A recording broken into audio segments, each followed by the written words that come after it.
Hello, this is BB coming to you today solo. LJ has laryngitis and you can't hear her speak, so it's just me today. For the intro and ending, before we get started with our speaker today, I wanted to say please, please, please, if you're having suicidal thoughts or suicidal ideations, to please call 988 to get help, advice, support, direction, or whatever else it is you may need. Please don't suffer any longer. Please don't continue to have these thoughts and think that there's no help or no end or no result or no other way out than taking your own life. Today, our oldest son is going to be sharing his story about his feelings and emotions and everything about his brother's suicide. So I just wanted to kind of tie in with everything that's been going on the podcast so far, give my side of everything. I guess I'll start at the beginning. So when I got the phone call that my brother had passed, I was actually in South Florida at my state agency's training facility for a training class for the week. Got the call, and my initial reaction was, okay, well, I'll finish this class out and I'll deal with this when I get home in a week. Got off the phone, called my wife to let her know what had happened, and after speaking with her for 10 or so minutes, it hit me. Well, what are you doing? This class means nothing. You need to get home and be with your parents and family and get this situation handled, confront it, deal with it. So that's what I did. I went immediately to the instructors and let them know that I had to leave. I had a family emergency, and then I packed my stuff and I got on the road. My wife did the same. So that's kind of where I was at and what was going on for me when everything happened. Since my brother's passing, the situation has caused me to take a look at my own health, specifically my heart, given the family history that's come out in the last year or so with my father's surgery and then my brother's passing and the autopsy report about the blockages he had. So I've got cardiologist appointments scheduled, and I've got, GI doctors scheduled, and I've also been seeing my primary care doctor on a regular basis about blood work, things like that.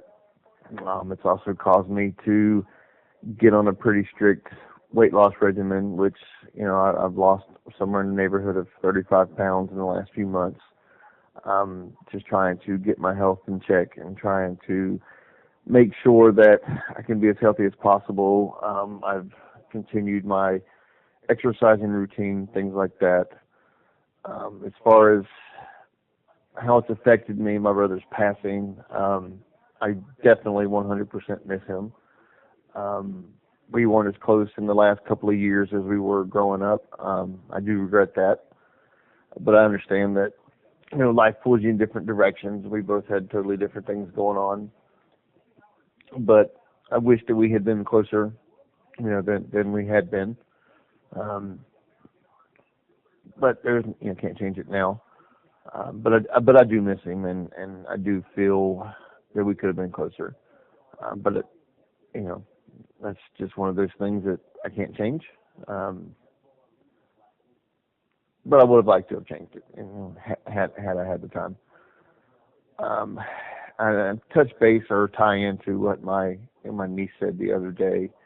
As much as it hurts, I did expect something like this to happen. I did expect the phone call, and I remember thinking when I got the call that I was not shocked that he had passed. The suicide part of it shocked me, but his passing, did not shock me as much as maybe it did others. I kind of felt like it was coming. But the suicide side of it was that was very shocking. I did not see that coming. I wish I could have been able to talk to him, days, weeks leading up to what happened. Maybe I could have picked up on something. But like I said, we weren't nearly as close as we were in the past. and I do regret that. It's also caused me to realize I need to spend more time with my parents and see them more on a regular basis, and that's on me. I've moved back closer roughly a year and a half ago, for that reason, to be closer to family, to be closer to our children, to be closer to our grandchildren, and my parents are included in that. So in these last few months, it's caused me to go, you know what?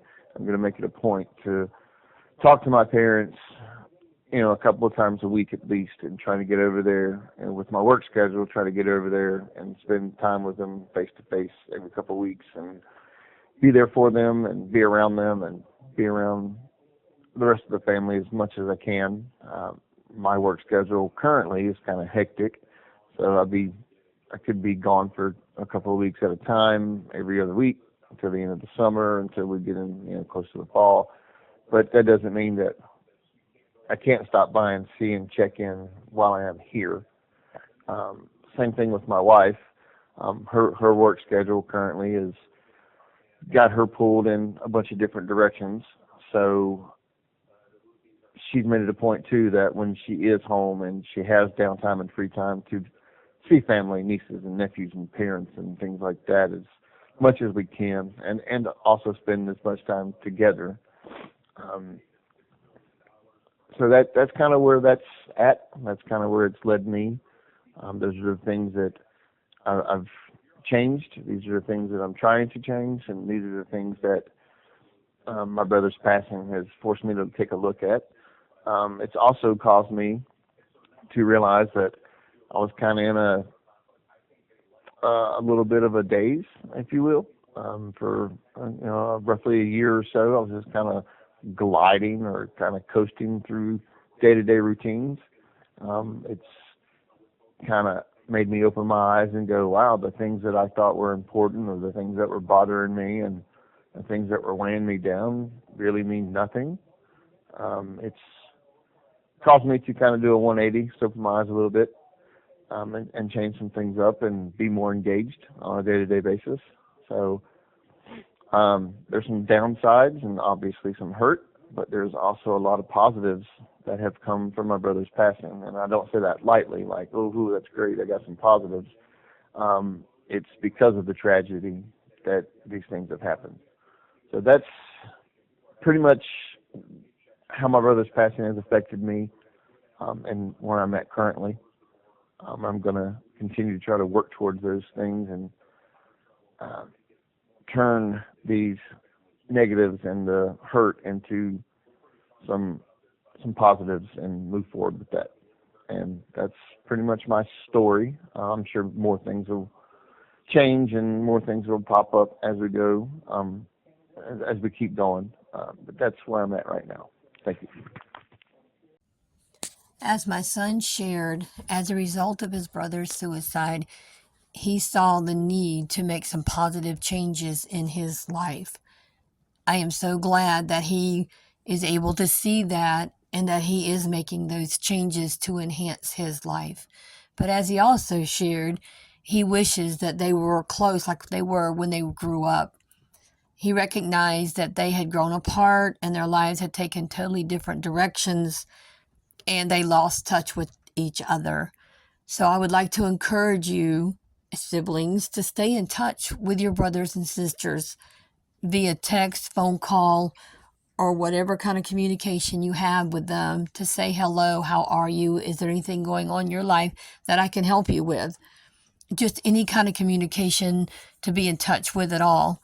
Or as my son stated, you have that hindsight that you wish you could have changed it, that you wish you could make things different, that you wish you'd had the relationship with his brother that he had when they were growing up. And in closing, as usual, I would like to say again, please, if you have any suicidal thoughts or suicidal ideations, to please call 988 and get the help that you need. And if you would like to share your story with us, please reach out to us at hindsighthurts@mail.com, or leave comments on the YouTube podcasts. You can also reach out to us on Facebook, Instagram, and also on Spotify at Hindsight Hurts. Thank you.